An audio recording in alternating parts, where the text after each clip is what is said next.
નમસ્કાર સજ્જનો, સ્વાગત છે આપનું અમારી યુટ્યુબ ચેનલ ક્રિએટિવ ગુજરાતી ઉપર. તો સજ્જનો, માર્કેટ આજે વ્યાપક ખુલ્યું હતું અને દિવસ દરમિયાન કરંટ રહ્યો હતો માર્કેટમાં. અંતમાં નિફ્ટી ઇન્ડેક્સ 206 પોઈન્ટ વધીને 24,172 બંધ આવ્યો છે. આજે ડીઆઈઆઈની 457 કરોડની વેચવાલી રહી છે અને એફઆઈઆઈની 4,058 કરોડની ખરીદી રહી છે. ઇન્ડાઇસિસ વાઇઝ જો જોઈએ તો આજે સૌથી વધારે તેજી નિફ્ટી ડિફેન્સ ઇન્ડેક્સમાં 3.10%ની રહી છે. નિફ્ટી આઈટી ઇન્ડેક્સમાં 2.10%ની તેજી રહી છે. સ્ટોકમાં આજે જુપિટર વેગન્સ લિમિટેડમાં 19.30%ની શાનદાર તેજી રહી હતી. ઘણા લાંબા સમયથી રેલવેની આ કંપનીએ રોકાણકારોને પરેશાન કરી રાખ્યા છે. કોચિન શિપયાર્ડ લિમિટેડમાં 7.5%ની તેજી રહી છે. રામકૃષ્ણ ફોર્જિંગ 6.5% પ્લસમાં રહી 508 રૂપિયા બંધ આવ્યો છે. આશાપુરા માઇન કેમ 8% પ્લસમાં રહી 856 રૂપિયા બંધ આવ્યો છે. ગોલ્ડ ઇટીએફ આજે 1.5% જેટલા પ્લસમાં રહ્યા છે. સિલ્વર ઇટીએફમાં આજે 4થી પણ વધારે ટકાની તેજી રહી હતી. સજ્જનો, એ કંપની તથા ફંડામેન્ટલના વીતેલા ઇતિહાસની ચર્ચા માત્ર અભ્યાસના હેતુથી કરીએ છીએ. જેને ખરીદ વેચાણની ભલામણ નહીં સમજવા આપ સૌને એક વિનંતી કરું છું. આજની ચર્ચામાં જો આગળ વધીએ તો એક સજ્જન પૂછે છે કે મારે મંથલી કેન્ડલ જ્યારે નીચે જાય રેડ બને ત્યારે નિવેશ કરવું છે, તો હું કઈ રીતે સમજું આને? તમે કહો છો તે પ્રમાણે અથવા કેલેન્ડર પ્રમાણે? તેવો સવાલ છે. તો ભાઈ, મંથલી કેન્ડલ કેલેન્ડર પ્રમાણે જ ગણાતી હોય છે, જે પ્રમાણે આપણા બ્રોકરની એપમાં પણ બતાવે છે. હું જે વાત કરું છું તે પણ બ્રોકરની એપ પ્રમાણે જ ચર્ચા કરું છું. મારું ગણિત કોઈ અલગ નથી. આગળ એક સજ્જન પૂછે છે, બ્લુ જેટ હેલ્થકેર લિમિટેડ વિશે વાત કરવા કહે છે. આ એક ફાર્માસ્યુટિકલ કંપની છે. જુલાઈ 2025માં 1,028 રૂપિયાનો હાઈ બનાવી સ્ટોક હાલમાં 556 રૂપિયા બંધ આવ્યો છે.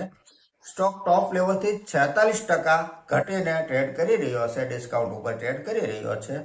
જેનું કારણ છે સપ્ટેમ્બર 2025 ક્વાર્ટરમાં આવેલું કંપનીનું ક્વાર્ટરલી રિઝલ્ટ.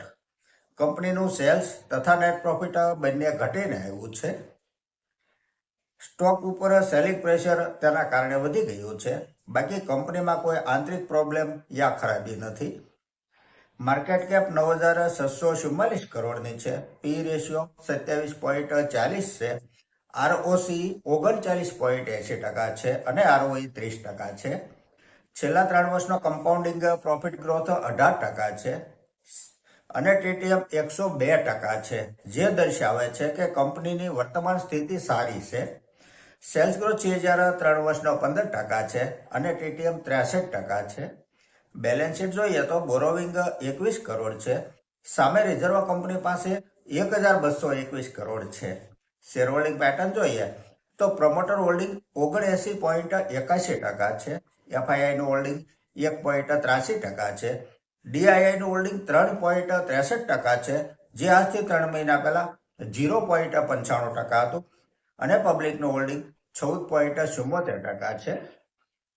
કંપનીમાં બધું ઓકે કહી શકાય, પરંતુ જે પ્રમોટરનું હોલ્ડિંગ 80% હતું તે ઘટાડીને 75% લાવવું પડે સેબીના નિયમ પ્રમાણે. હવે કોઈ પણ પ્રમોટર પોતે હંમેશા ટોપ લેવલે જ વેચવાલી કરવાનો આગ્રહ રાખતા હોય છે અને આમાં પણ બન્યું એવું જ. પ્રમોટર હોલ્ડિંગ 75% લાવવા માટે સેલિંગ પ્રેશર કર્યું, જેની અસર પણ સ્ટોક પ્રાઇસ ઉપર પડી છે. અને બીજું કે કંપની કોઈ પણ હોય, એકાદ ક્વાર્ટરમાં નેટ પ્રોફિટ જો થોડો ઘટીને આવે ને તો કંપની નબળી નથી થઈ જતી. આ કંપનીમાં નેટ પ્રોફિટ થોડો ઘટ્યો છે, કંપની માઇનસમાં નથી ગઈ. CDSL સેન્ટ્રલ ડિપોઝિટરી સર્વિસ લિમિટેડમાં પણ એક સમયે આવું જ બનેલું. માર્ચ 2025 ક્વાર્ટરમાં નેટ પ્રોફિટ થોડો ઘટીને આવ્યો હતો.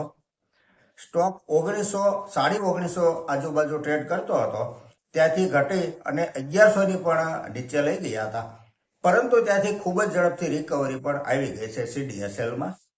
જ્યારે આ કંપનીમાં પણ કોઈ ઇન્ટરનલ પ્રોબ્લેમ ન હોવાથી જો આપના પોર્ટફોલિયોમાં હોય તો હોલ્ડ કરાય, કારણ કે સ્ટોક ઓલરેડી સપોર્ટ ઝોનમાં ટ્રેડ કરી રહ્યો છે. આગળ એક સજ્જન સારા ફંડામેન્ટલ વાળી ટેક્સટાઇલ કંપની વિશે માહિતી આપવા કહે છે. આમ તો ઘણી બધી ટેક્સટાઇલ કંપની માર્કેટમાં લિસ્ટેડ છે. તેમાંથી સરખામણી કરતા મને જે કંપની ઠીક લાગી છે તેની ચર્ચા આપણે કરીએ તો કંપનીનું નામ છે પર્લ ગ્લોબલ ઇન્ડસ્ટ્રીઝ લિમિટેડ. આ કંપનીની સ્થાપના 1987માં થઈ છે. વસ્ત્ર પરિધાન બનાવતી આ કંપની ભારત તથા દક્ષિણ એશિયાના દેશોમાં કારોબાર કરી રહી છે. ફંડામેન્ટલ જોઈએ તો જે સેલ્સ સપ્ટેમ્બર 2024 ક્વાર્ટરમાં 1202 કરોડ હતું તે ત્યાંથી વધીને 1313 કરોડ થયું છે. નેટ પ્રોફિટ 56 કરોડથી વધી 72 કરોડ થયો છે. છેલ્લા 3 વર્ષનો કમ્પાઉન્ડિંગ પ્રોફિટ ગ્રોથ 57% છે. સેલ્સ ગ્રોથ CAGR 3 વર્ષનો 18% છે. સ્ટોક પ્રાઇસ CAGR 3 વર્ષનો 105% છે. 5 વર્ષનો 76% CAGR છે અને 10 વર્ષનો સ્ટોક પ્રાઇસ CAGR 29% છે. માટે કંપની કન્સિસ્ટન્ટ કહી શકાય. બેલેન્સ શીટ જોઈએ તો બોરોવિંગ 747 કરોડ છે. સામે રિઝર્વ કંપની પાસે 1642 કરોડ છે. 52 વીક આઈ 1993 રૂપિયા બનેલો છે. પી રેશિયો 29 છે. ROCE 22% છે. ROE 26% છે. ડિવિડન્ડ yield 0.70% છે. ફેસ વેલ્યુ 5 રૂપિયા છે. શેર હોલ્ડિંગ પેટર્ન જોઈએ તો પ્રમોટર હોલ્ડિંગ 62.75% છે. FII નું હોલ્ડિંગ 6.50 6.5% છે. DII 14.02% છે અને પબ્લિકનું હોલ્ડિંગ 16.73% છે. આ એક કન્સિસ્ટન્ટ પ્રોફિટેબલ કંપની છે. ફંડામેન્ટલ સારું છે કંપનીનું. તો સજ્જનો, આ સાથે આજની આ ચર્ચા અહીં પૂરી કરીએ છીએ. જો આપને આજની આ ચર્ચા પસંદ આવી હોય તો લાઈક કરજો, શેર કરજો, મારી ચેનલને સબસ્ક્રાઇબ કરજો. નમસ્કાર.